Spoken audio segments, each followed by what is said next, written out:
There's this massive shift happening right now, deep in the heart of capitalism. It's a real battle over what a company is even for, and it's changing how trillions of dollars get invested all over the world. This is the ESG revolution. And to really get a handle on it, we need to look at the story of a CEO who tried to lead the charge and, well, got fired for it. So let's start with a little corporate drama. It's March 2021, and Emmanuel Faber, the CEO of the food giant Danone, is suddenly out of a job. Now, this wasn't just some standard executive shuffle. No, this was a headline that really shook up the business world. And that's the big question, right? Faber was this huge champion for a new kind of capitalism, one driven by purpose, not just profit. He was celebrated for it. So why on earth did his own shareholders decide to show him the door? The answer to that question, well, it tells you everything you need to know about the conflict that's reshaping business today. Okay, so to really get what's happening now, we've got to rewind a bit. We need to understand the old rules of the game. For centuries, a corporation's mission was crystal clear, and it all boiled down to just one thing. This whole thing starts way back in the 17th century with trading companies. They figured out they could raise a ton of money by selling shares and promising profits to the people who bought them. Fast forward to the 20th century, and this model just exploded. You get these giant public companies owned by tons of different shareholders, and they're all in it for one reason: to make money on their investment. Then, in 1970, this whole philosophy gets carved in stone. And here it is. This is the idea from economist Milton Friedman that basically became the Bible of 20th century capitalism. It's simple, it's powerful. A company has one job, and one job only: make as much money as possible for its owners, the shareholders. That's it. For 50 years, this was the undisputed rulebook. But then, the ground started to shake. A series of global events started to show the cracks in this profit-only model, and people began calling for a total rethink of how business was done. Think about it. One financial crisis after another, huge corporate scandals. It was like a massive wake-up call. All of a sudden, stakeholders, and I mean not just shareholders, but also investors, customers, even regulators, they all started demanding more. They wanted companies to be more transparent, more accountable, and frankly, more responsible. The first baby step in this new direction was something called corporate social responsibility, or CSR. This was basically an early attempt by companies to start thinking about their ethical footprint and their impact on society, not just their profits. It was a good start, but it was about to get a major upgrade.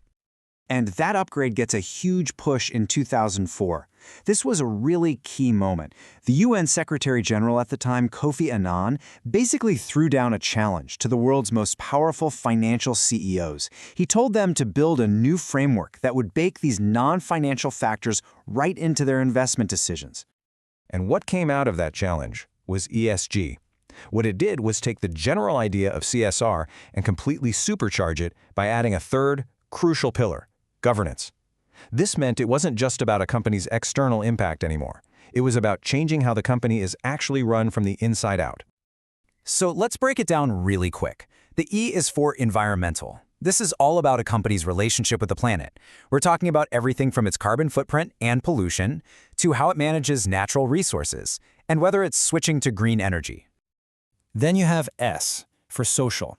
This is all about people. How does a company treat its own employees? What about its diversity and inclusion policies? How does it protect your data as a customer? And what's its impact on the community and on human rights in general?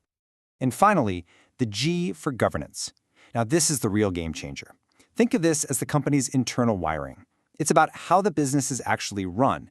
Is the board of directors held accountable? Is the CEO's pay package fair? Are the rights of shareholders protected? This focus on the internal mechanics is what makes ESG so much more powerful than anything that came before it.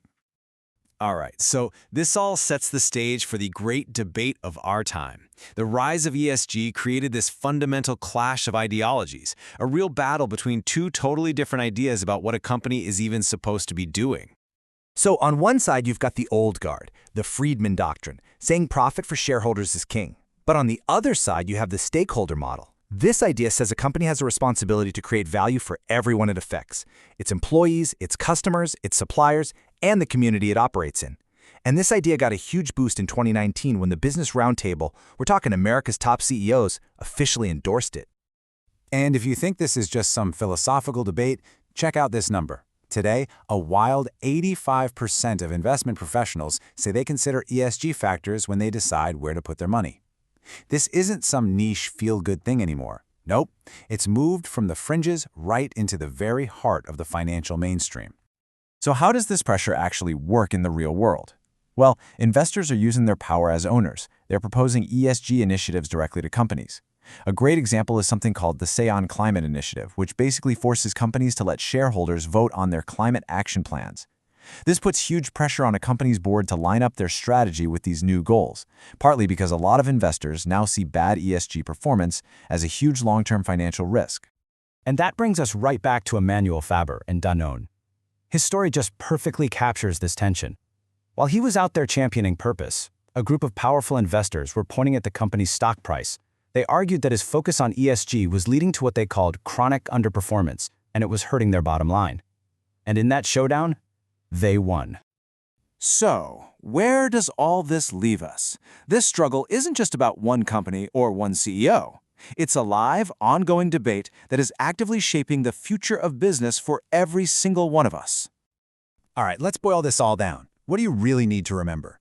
First, the fundamental purpose of a corporation. It's officially up for debate now. Second, ESG is no longer a fringe idea. It's a major force in global finance. Third, everyone from big investors to everyday consumers is demanding more than just cheap products and high profits. And finally, the really tricky part, the one the Danone case shows so clearly, is figuring out how to balance sustainability with profitability. Which leaves us with one last big question. Is this whole ESG revolution creating a genuinely new, better, more responsible form of capitalism? Or is it just clever marketing? A new coat of paint on the same old profit-making machine? That's the question that's going to define the next chapter of our economy.